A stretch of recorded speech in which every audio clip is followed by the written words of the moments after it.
Olá pessoal, tudo bem? Olha eu aqui outra vez para trazer para vocês mais uma aula. Esta aula é a nossa 7ª aula para a primeira série do ensino médio. Hoje nós trabalharemos crescimento populacional e economia. Você já deve estar se perguntando, mas o que tem a ver uma coisa com a outra? Exatamente isto que eu quero deixar claro para vocês hoje. A relação entre crescimento populacional e economia. Hoje nós estamos chegando a 7 bilhões de pessoas, isso em 2001. Em 2020 nós tínhamos 7,8 bilhões. Mas o que contribui para esse crescimento acelerado da população? E quais as consequências disto para o planeta? Ok? Vamos lá, é isso que nós vamos tratar hoje. O que fez com que diminuísse, para ter um crescimento acelerado da população, tem que haver uma diminuição na taxa de mortalidade. O que é taxa de mortalidade? É o número de crianças que morrem no período de 1 ano, ou o número de pessoas que morrem no período de 1 ano. O número de crianças que morrem no período de 1 ano é mortalidade infantil. Mas geral, quando morre no período de 1 ano, é chamado de mortalidade. Então, o que fez com que diminuísse a taxa de mortalidade? Okay? Então, o que fez com que diminuísse a taxa de mortalidade foram os avanços na medicina, nas vacinas, saneamento básico, água tratada, o melhor acesso aos serviços públicos de saúde, isso eu estou falando a nível geral, de população mundial, né? Conforme vocês estão visualizando aí. Como antigamente as pessoas, a taxa de natalidade também era elevada, mas morria-se muita gente, né? Por quê? Porque nascia muita gente, mas não havia vacinas que combatessem doenças como malária, febre amarela e outras mais doenças que surgiam, não tinha vacina para combater, não tinha atendimento médico, muitas mães morriam no parto, né, e não faziam o pré-natal. Então, com o avanço tecnológico, as pessoas passaram a viver mais. Aí o que isso tem a ver com economia? Quanto maior a população, maior a necessidade de alimentos. E da onde vem essa alimentação? Da natureza. Então, quanto maior será uma população, mais recursos serão tirados do meio ambiente.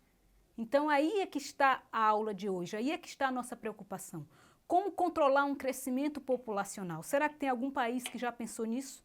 Em ter um controle de natalidade? Eu poderia dizer que se a gente fosse pensar hoje, na época da Covid agora, a pandemia, certamente morreram muitas pessoas a nível de mundo. Então, houve sim uma grande elevação na taxa de mortalidade.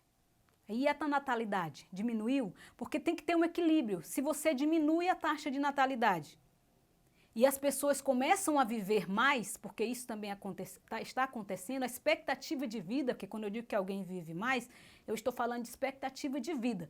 Se a taxa de natalidade diminui e as pessoas vivem mais, então eu terei um país com um elevado número de idosos. Aí o que tem a ver? Os idosos são tão legais, né? Não faz mal a ninguém. Mas o problema é que os idosos estão aposentados, eles não estão mais trabalhando porque já trabalharam. Então naquele país vai faltar o quê? Mão de obra. Então a gente vai ter um problema, pode até gerar um colapso na previdência daquele país. Elevado número de idosos e pouca gente no mercado de trabalho. Por isso que muitas pessoas até migram, né, para outros lugares em busca de trabalho.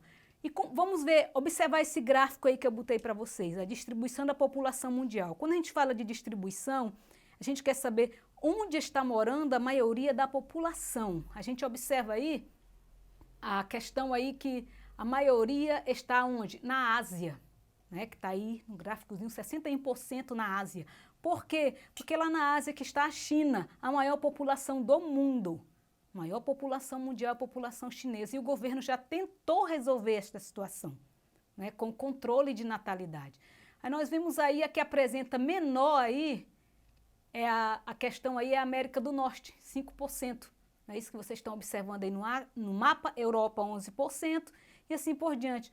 O que a gente observa? Que há uma má distribuição também da população pelo mundo. Vai ter áreas com um contingente populacional muito grande e áreas com poucas pessoas morando. Isso chama-se atrativos populacionais. Aí você, vixe, professor, o que é atrativo populacional? É quando tem uma área de atração, naquele lugar há ofertas de emprego, é uma área que tem turismo, uma área que tem praia. Por exemplo, ninguém vai querer morar numa área deserto, ou uma área que tem um clima muito gelado. Então, essas áreas são chamadas de repulsivas para a população. Áreas de atração, aqui no Brasil, as metrópoles brasileiras, grandes metrópoles. Lá fora, todo mundo quer ir para a Europa, ofertas de empregos, né? O pessoal quer ultrapassar as fronteiras para ir para os Estados Unidos, para o carro do dólar, acha que lá tem melhor oportunidade.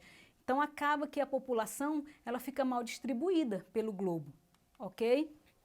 Como exemplo, nós temos aí nessa questão aí de distribuição o Japão, que ele é um país pequeno em extensão territorial e abriga mais de 120 milhões de pessoas. O outro caso é a China, que é o país que possui a maior população do globo, como eu citei, mas essa população está concentrada na vertente oriental do país, ela não está bem distribuída dentro da China. Apesar de que morreram muitos chineses aí com a Covid, né, ainda tem muita gente lá. O governo na época, deixa eu só voltar aqui antes para falar um pouco da China, o governo na época tentou o controle de natalidade, que a gente vai ver mais à frente.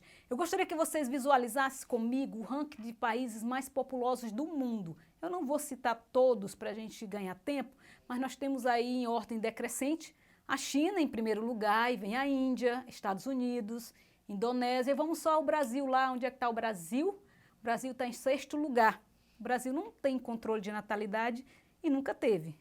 E com Bolsa Família, então, aí que os meninos estão nascendo mesmo, né? Então, não há essa preocupação com o controle de natalidade no Brasil, ok? Aí nós vamos ter aí um negócio de populoso e povoado. Qual é a diferença entre esses dois termos? Você já deve ter ouvido falar, eu posso falar assim. O Brasil é um país populoso, mas ele não é povoado. Aí deu um nó na mente aí, né? Como é que eu vou saber? Populoso, eu quero dizer que tem muitas pessoas morando ali. Quando eu digo que não é povoado, é que essa população está mal distribuída. Onde é que se concentra a maior população do Brasil, por exemplo? É nos grandes centros, São Paulo, Rio de Janeiro, Belo Horizonte, que é onde tem as nossas metrópoles, né? E o povo quer morar nesses lugares, são cidades mais atrativas. Isso acontece em todos os lugares do mundo. Por isso que há essa diferença entre populoso e povoado. Ficou claro? Acredito que sim, né? Então vamos continuar. A China, como eu citei lá atrás, por ser a maior população do mundo, o governo, um tempo atrás, ele fez um controle rigoroso de natalidade. Era a política do filho único, cada casal só podia ter um filho. Só que eles acarretaram um problema depois disso. Lembra que eu citei na introdução? Natalidade baixa e expectativa de vida alta dá um problema, porque eles perceberam o quê? Lá na China tinha um elevado número de idosos e tinha pouca mão de obra no mercado de trabalho, tendo em vista que nasciam poucas pessoas. Então tem que haver um equilíbrio. Você não pode também fazer isso, né? Diminuir totalmente a natalidade. Tudo tem que haver um equilíbrio na vida. Então o governo chinês acabou por voltar atrás e permitir, né, que houvesse 2 filhos por casais, né, para que fosse melhorando essa situação, porque eles estavam em crise pela questão do país ter elevado o número de idosos e todos se aposentando e ia causando um caos na previdência de lá, tá? E que tal a gente falar um pouquinho da nossa população aqui do Brasil? Já disse que o Brasil não tem controle de natalidade, mas nós temos uma população toda misturada, uma etnia aí que começou aí com a vinda dos portugueses para cá, né? Na época do descobrimento, em 1500, descobrimento entre aspas, que já morava aqui os índios. E nós temos aí também a questão dos negros africanos que vieram para serem escravizados, e depois vieram os espanhóis e outras pessoas. Então a população brasileira se tornou a população mais misturada que você pode ver. Você não consegue identificar um brasileiro só de olhar. Tem brasileiro com os olhinhos puxados, você pensa que é japonês, é brasileiro, nasceu aqui. E quais as consequências desse crescimento todo populacional? Que eu venho dizendo desde o início, né? As consequências nós já citamos. Vai faltar recursos no planeta, eles acreditam que o planeta não suporte uma população crescendo, água potável, hospitais para atender. Vocês viram agora a demanda com a pandemia. Faltou atendimento médico para as pessoas, as fontes de energia não vão suportar também, quanto mais pessoas usando. A poluição do ar vai aumentar, mais pessoas usando automóveis. Então, essas são algumas das consequências, mas tem muito mais consequências que isto. Se você quiser, você pode encontrar tudo isso lá na plataforma Eduque, quando você terminar a aula de hoje, você quiser aprofundar o seu conhecimento, tá bom? Então vamos exercitar um pouquinho, vamos para a atividade? Primeira questão. As reflexões históricas e sociais e espaciais sobre a distribuição do homem na Terra podem ser as mais diversas. Dentre as causas da explosão demográfica, pode se apontar corretamente, ou seja, o crescimento da população. A revolução na higiene, que acompanha a revolução industrial, principalmente nas áreas da medicina e do saneamento básico, o acesso de toda a população mundial a remédio e tratamento de saúde mais moderno e eficaz, o aumento global da produção de alimentos que eliminou a fome e a desnutrição em todos os continentes, o aumento do número de cidades no mundo, fato que elevou drasticamente a população global. Vou ter que passar rápido a resposta que o tempo está dando, né?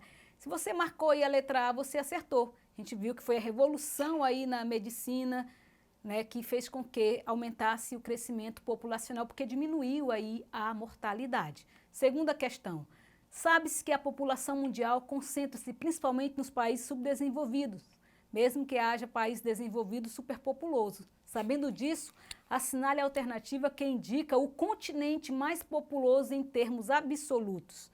A letra A fala que é o continente europeu, a letra B diz que é o continente asiático, a C diz que é a Oceania, a D diz que é o continente americano e a letra E diz que é o continente africano.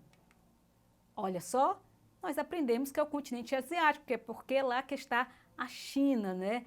Gente, sinceramente, eu espero que vocês tenham conseguido compreender a aula de hoje. Você vai encontrar esse conteúdo na plataforma Eduque e lá também tem umas atividades complementares para você praticar.